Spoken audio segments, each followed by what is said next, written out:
vocês falarem alguma coisa, a gente vai falar alguma coisa.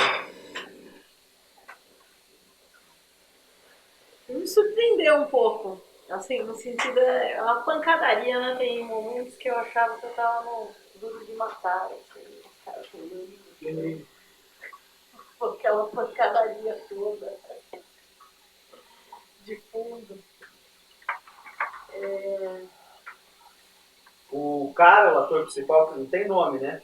Só fica sabendo o nome dele no final do filme, quando vê um letreiro, que ele chama Nada. É um personagem sem nome. Ele, enquanto ator mesmo, né? Enquanto o ator, ele faz esse negócio de luta livre, fazia, né? No caso. Então eu acho que num determinado momento, principalmente aquela luta deles que leva horas, né? Leva, sei lá, uns 5 minutos eles lutando no beco. Não sei se vocês, hoje em dia, até hoje em dia passa, né? Os americanos gostam muito. No Brasil passa naquele canal de esportes que chama Fox, as lutas livres americanas, vocês sabem, né? O que eu estou falando? Que eles chamam de wrestling, né? Eles fazem uns golpes no meio dessa luta aí, né? Então, exato, dá pra ver que é uma espécie de paródia. Então eu acho que a Matança, eu acho que é uma linguagem de paródia que ele tenta inserir. A história original, se vocês forem pesquisar, chama 8 horas da manhã, tem a história do alienígena que invade, e aí o cara ele vai num show de mágica e ele é hipnotizado num show de mágica. E aí ele acorda um tempo depois e descobre que todo mundo está hipnotizado pelos alienígenas. E ele tem até as 8 da manhã para reverter a situação. Isso eu não li a história, né? Eu li um resumo da história. Mas acho que vocês têm também conversar um pouco, é um bate-papo, né? Não é uma fala só minha. É uma história muito de fundo, né? Assim, aparece aquele teletransporte lá num determinado momento, mas eu acho que eu sinto que a crítica a uma certa, né, a crítica ao sistema, vamos dizer assim, que é bem contundente, que vem em várias falas e mostra muito bem as palavras de ordem da publicidade, né, obedeça, não tem pensamento crítico, né, não desobedeça, não questione a autoridade, obedeça. Esse é seu Deus, não aparece na nota de dinheiro, entre outros que a legenda não dá conta, né? A legenda não dá conta, são tantos.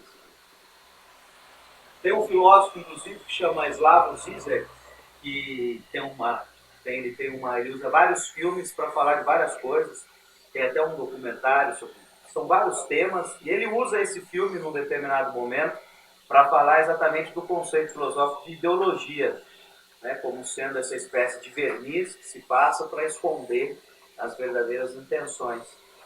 Nesse sentido, é um filme, acho que também surpreende, que é um filme americano, né, dos anos 80, lançado no cinema, que tem essa pegada. Em vários momentos eu acho que ele está tirando sarro dos gêneros americanos, né? Os tiros não são bem dados. O defeito, né? Alguém tropeçar na rua, a gente tem um sentido da risada, né? Quando as pessoas erram, se atrapalham, é a fonte do riso, né? Então, quando a gente vê com um olhar que é colonizado pelo filme americano, que nos faz ter a expectativa da perfeição, daí a gente vê o cara dando uns tiros pro alto, né? Ou a repetição de uma cena, nessa hora que ele está no beco, repete, né?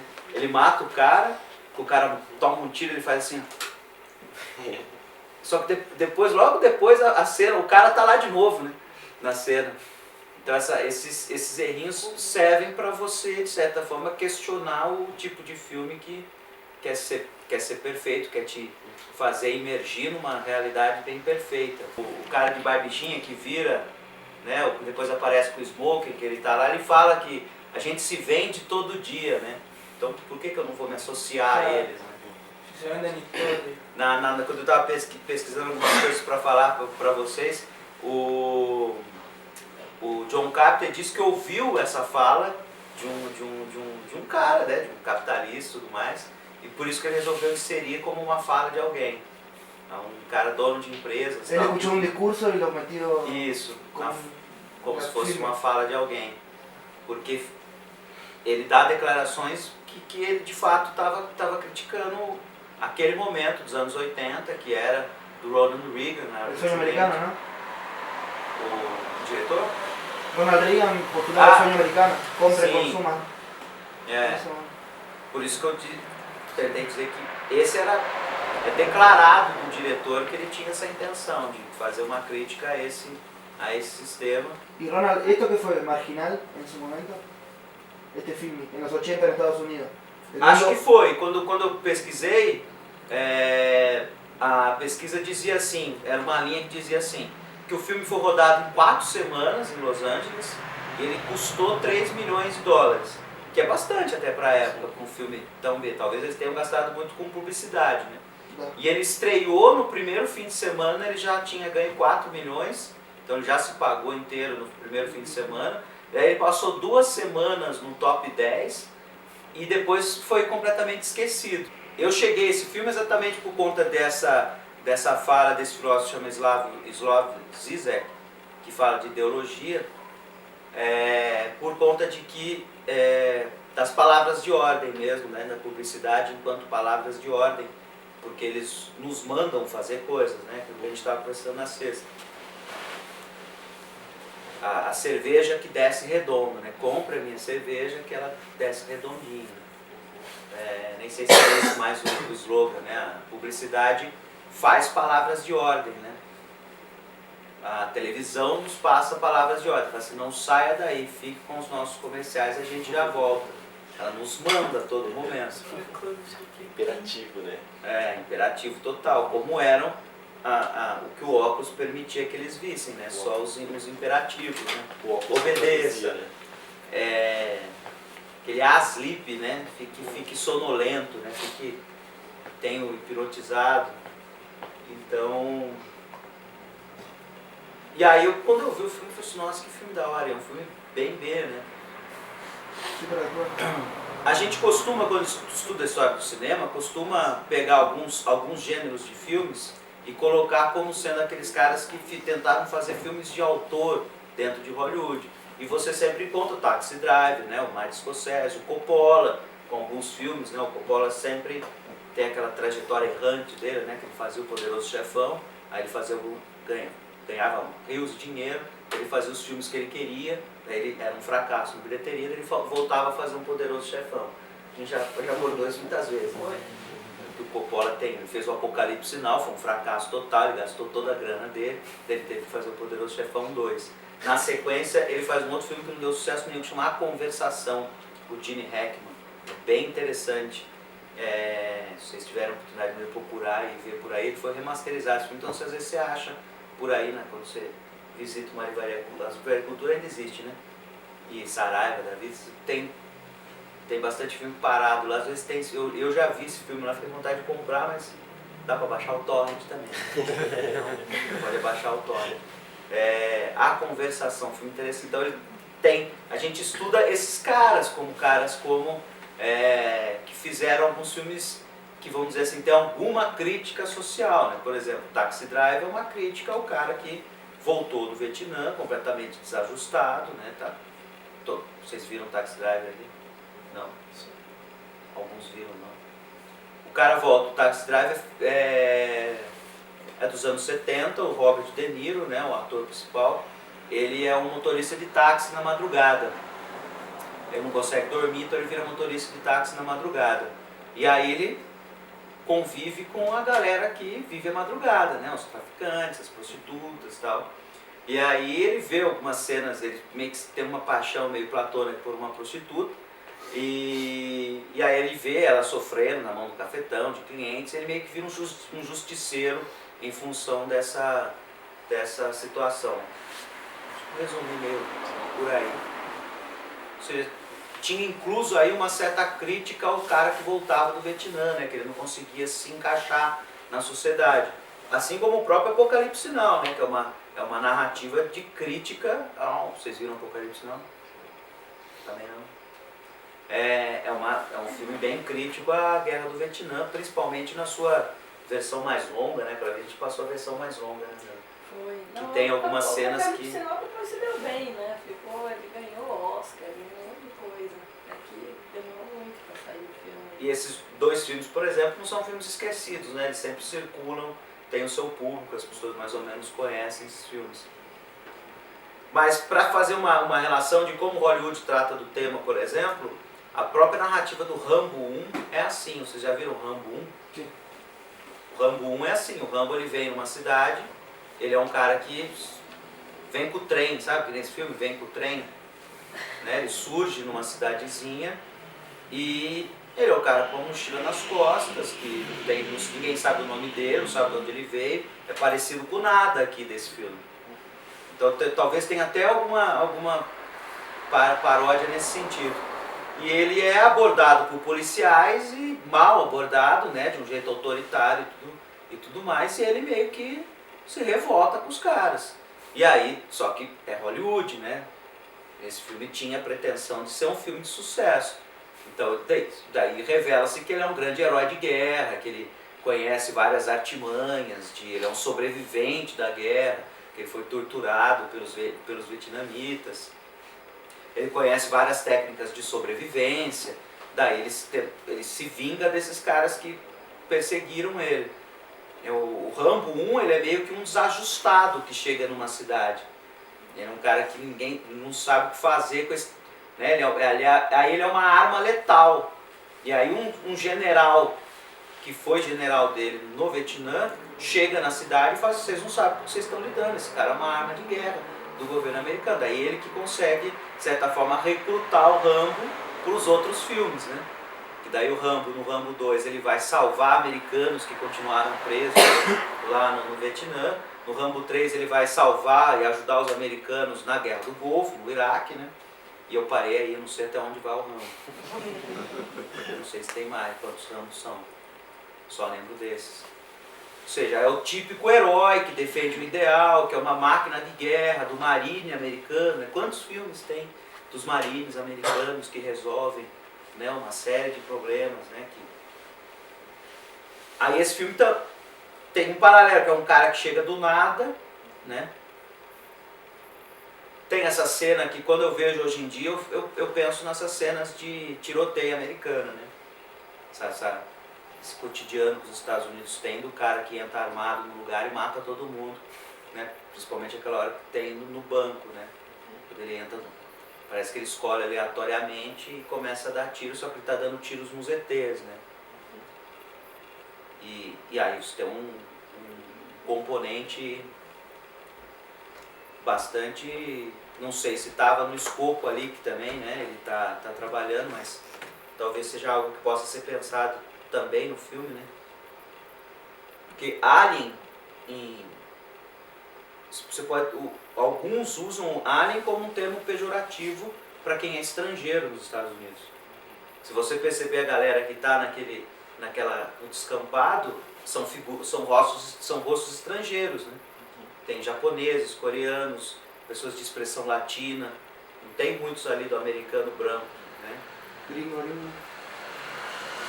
O Alien, quem escuta Rage Against the Machine, vocês percebem que várias letras dele tem o Alien, né? O Alien é o estrangeiro, né? Então ele entra no lugar para matar os aliens, né? O Alien no sentido do extraterrestre. Né? E nesse caso em particular, nesse último agora, que foi um supremacista branco, ele usou essa expressão, né? A cidade está cheia de estrangeiros, né? Mas eu não acompanhei direito, eu só vi que tinha essa fala em algum momento, né? Que ele teve. Ele deixou uma carta, alguma coisa assim, alguma referência, que ele ia a cidade de El Paso, estava ocupada por muitos estrangeiros e a gente precisava fazer a América grande de novo, a América para os americanos, esse discurso do Trump, né? Na veia, assim, total. E a cena do banco me lembra essas cenas desses malucos que entram nos lugares nos Estados Unidos e matam todo mundo. E a Holly? Eu fiquei meio intrigada assim com o que ela era. Desde a primeira cena ela parece um robô, né? Aquele olho mega claro, assim. E ela não, sei lá, não sente medo dele, ela age friamente, ela vai lá, Ela em um momento fica desesperada e depois ela aparece de novo lá na reunião, some, ela fica procurando, né, na hora da confusão, que explode tudo, parece que ela fica procurando alguém, não sei se eram eles, e depois ela reaparece bem fria, assim, em um momento ela ficou, meu Deus, o que é isso? Nossa, eu descobri e tal. Ela bem... Aí parece que ela é meio aliada dos outros, mas ela é diferente, ela não tem o rosto dos aliens, mas ela também parece humana, assim. Fiquei meio intrigada com ela. Não sei, o que você acha sobre ela? Eu acho que é isso aí. O que você acha dela? O que os outros acham, mas pensaram nela enquanto personagem. Parece que ela segue um script, né? Tipo, dependendo da situação que ela tá, ela faz o que deve ser feito, assim. Como a crítica que muitas pessoas não pensam, né? E não sei, é o que eu tirei, assim, tipo, a crítica que as pessoas não pensam sobre que elas estão sofrendo, elas estão sendo atingidas por uma ideologia do consumir, comprar, porque elas não resistem. E parece que quando ele entra na casa da Holly, ela também não resiste, né? Ela segue o script de se manter em ordem e obedecer a quem manda, até que ela esteja livre daquilo, mas ela não... Eu não entendi não consegui ver ela agindo como uma pessoa que resiste. Até que no final ela volta a estar tipo, do lado dos aliens, que ela tenta matar ele. Então em nenhum momento eu vi ela resistir, assim, né? Tipo, como se fossem outras pessoas normais, só que ela tinha... Dá a entender que ela usa o óculos também, né? Quando ele deixa na casa dela. Eu não sei, pra mim parece que ela segue um script da não resistência, assim. Como se ela tivesse sido ideologizada tão forte, de que até mesmo com óculos ela não defende a ideia das pessoas que têm que resistir. Como se ela fosse consciente, mas queria manter isso daí, mesmo assim. É, como não sei. Porque você se tornar consciente de alguma coisa também é um processo muito confuso. E acho que no final, quando tá toda a confusão, ela não consegue pensar, ela simplesmente escolhe defender o que já está normal, padronizado, do que tentar toda uma revolução. Como ele falou, tá automatizado, tão automatizado, que vem esse discurso, tipo, você não vai conseguir vencer eles, né? Então, pra que o outro cara, o cara de barbichinha, ele é mais, né, vamos dizer assim, mais malandrão, assim, né? Mais no sentido de, não tenho nada para perder mesmo. Ganhando, né? A gente procura os meios de comunicação por entretenimento. Né? As pessoas, eu vou no cinema para me distrair, eu vou botar um filme aqui para dormir. Né? Assim, a gente vê um filme, às vezes vê um programa, vai no cinema para distrair, para não pensar. E aí vem aquele cara para falar para as pessoas, pensa no que está rolando, pensa na sua vida, tem aí uma estrutura que está te fazendo consumir sem pensar. Isso dá dor de cabeça, né? Então, esse choque de não esperar que a televisão nos faça pensar acaba sendo um problema que, assim, talvez a televisão exista para isso, né? O hacker que acabou tentando utilizar o meio que as pessoas usam para criar um choque para ver se ele pensa, né? Porque, inclusive, esteticamente falando, é um tipo diferente. Ele bota a câmera perto, ele tá lá, só tá o rostão dele, o cara suado, não tem o padrão de quem tá na televisão, que é aquele padrão clean, né, com terno lá no fundo, todo modernoso, né? Tinha um repórter de um jornal, assim, todo bonitão. Não, tá um senhor, né? As pessoas não entendem, né? Rola um choque. Sempre quando eu penso isso, e às vezes dou algumas aulas, e mostro sempre o programa Abertura do Glauber Rocha, não sei se vocês conhecem, procurem no YouTube lá, programa Abertura Glauber Rocha.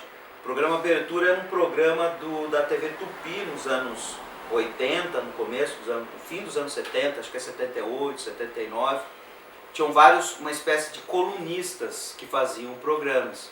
O Glauber Rocha era um desses caras, que sempre falava de cultura, principalmente de cinema, que era a área dele, né? E procurem, acho que vale muito a pena, enquanto que televisão que a gente quer ver, o que se espera de um programa de televisão.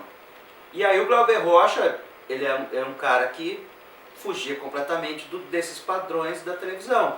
Então ele aparecia com umas camisas de botão tudo aberta, tinha um cabelo totalmente desgrenhado, ele ficava com o microfone e ficava falando, daí às vezes ele chamava o Severino, que era o cara que segurava o cabo da câmera, e punha o Severino na tela, e aí começava a fazer críticas, ele pedia pro cara da câmera ficar indo e voltando pro zoom, assim, vinha o zoom, saía, e aí ele a todo momento queria mostrar para as pessoas, inclusive, que aquele programa estava em movimento, tentava quebrar aquilo que a gente chama, às vezes em cinema, de quarta parede, né? Quando a gente vê esses filmes em que o ator principal se dirige para a câmera, ou seja, para o espectador, é quebrar a quarta parede, né? Que seria, eles estão encenando para a gente, né?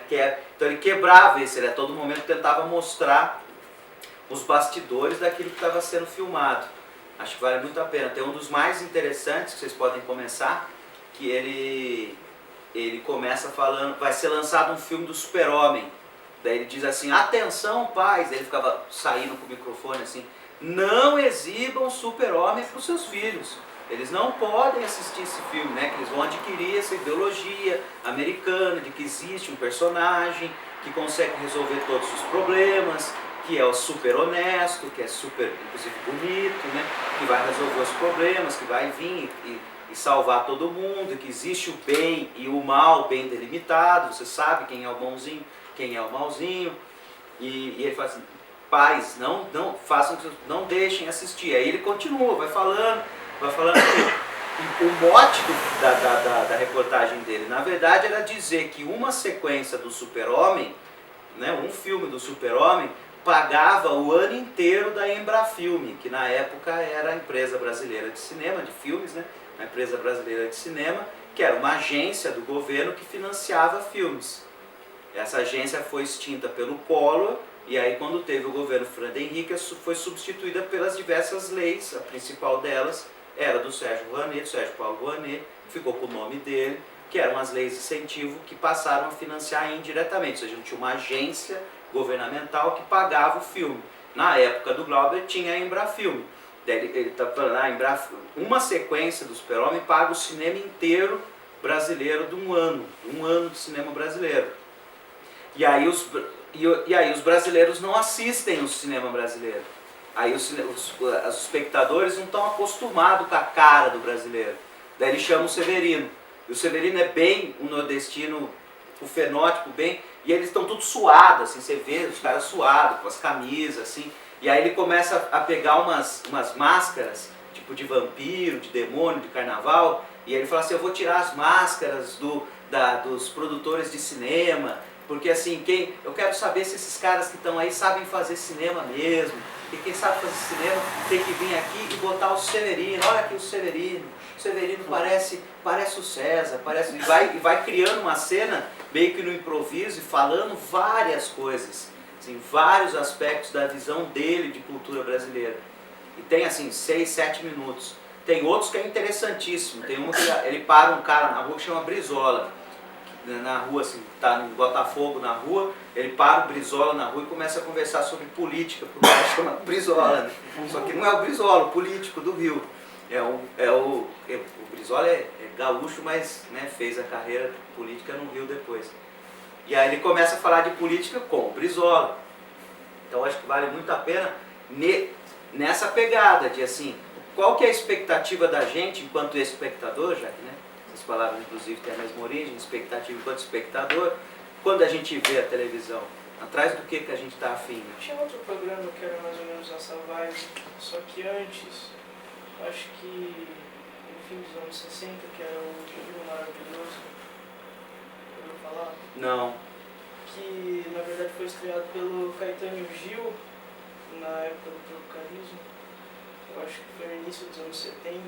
E era de música o programa? Também. Só que como o Tropicarismo era um movimento que envolvia muita coisa, né? Poesia, música, não sei o quê.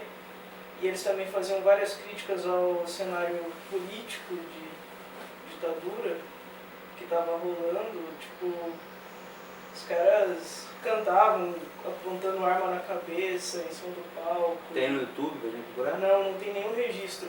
Tipo, foi tudo perdido. Ele foi muito censurado, teve muitas cartas. Eu acho que ele era na TV Tupi também na época. tiveram muitas cartas assim de espectadores pedindo para cancelar, porque eles consideravam meio que uma afronta à família tradicional, uma coisa assim, o tipo de crítica que eles faziam dentro do programa. E tem algumas fotos, mas foi tudo perdido. Dizem que foi perdido, não lembro, deram uma desculpa lá que foi perdido em incêndio, sei lá o que aconteceu, mas... A TV Tupi de fato pegou fogo, né? Eu não conheço essa história, na verdade. Então, dizem que foi perdido no incêndio, mas tem a turma da teoria da conspiração que acredita que os militares, na verdade, deram fim em tudo. Mas ele durou bem pouco e logo depois também o Gil e o Caetano foram exilados, né? Depois que eles cantaram em frente àquela bandeira lá do Seja Continuasse de Herói, e também já tinha toda essa carga da crítica, né? E aí os caras vão pra TV pra falar mal do governo e cantar e chamar toda a turma, Tom Zé, os Mutantes, e isso ajuda. Mas se perdeu também, assim, me lembrou muito. Esse que você falou do Glauber eu não conhecia, eu vou procurar também.